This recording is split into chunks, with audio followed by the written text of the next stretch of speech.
And education is what you learn through yourself.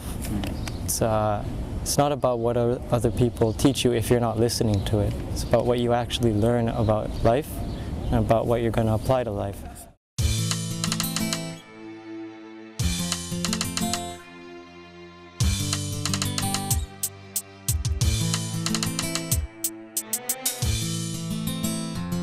jPod is a self-directed program which allows students to choose a whole different variety of assessments and choose different areas of studies and just do anything they wish with the course that they have.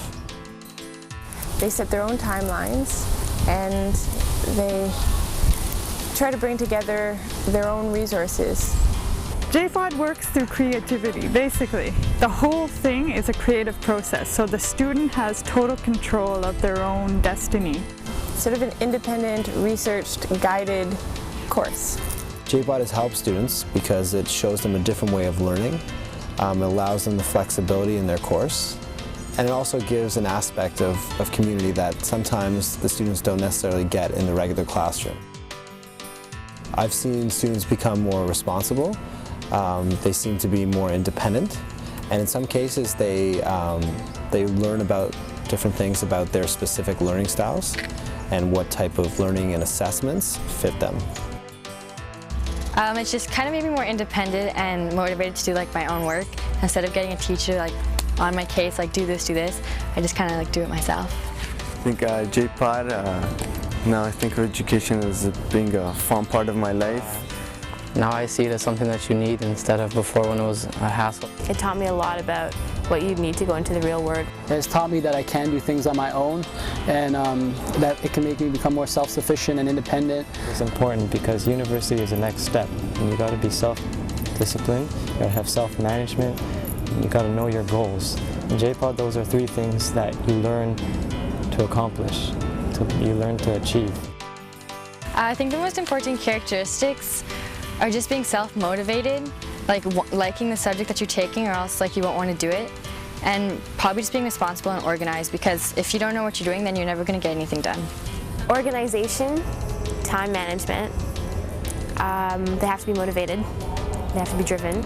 They should be accountable for the work that needs to be done, because it is in your own hands. You don't have a teacher telling you all the time of what you need to do and when it needs to be done. And they have to want to succeed for themselves, not for anybody else, because if you want to succeed for somebody else, then you're really not working towards anything. So as long as they know that they want to make something of themselves, then they can succeed. I would say students take extra effort to initiate projects after being in jPod for about 2 months. You can clearly see in the first 2 months, students are just learning the process, becoming familiar with it. They're very overwhelmed, but after that, they take full ownership and they start to initiate projects. jPod is a catalyst because students start to have more intense conversations with each other that they wouldn't have in a regular class, so they start to discover more about the world. They start to become more engaged in the world around them. So then out of that, the chance to just be free and explore, we actually call it open space technology, where the students are given a chance to freely explore their own interests. It might sound very strong. Coming from a high school student, you might not believe me. Believe me, if you work at it, it'll come. It's exciting. jPod is exciting. It's fun. It's different. And it prepares you for later in life, for whatever you choose. The most significant things that I've seen happen with students in jPod is that they get to know themselves. And at this age, that's what we want them to do. We want them to learn course material, and we want them to learn many skills and prepare themselves. And at the same time, we want them to start to get a sense of who they really are. jPod essentially allows you to take ownership of your own education.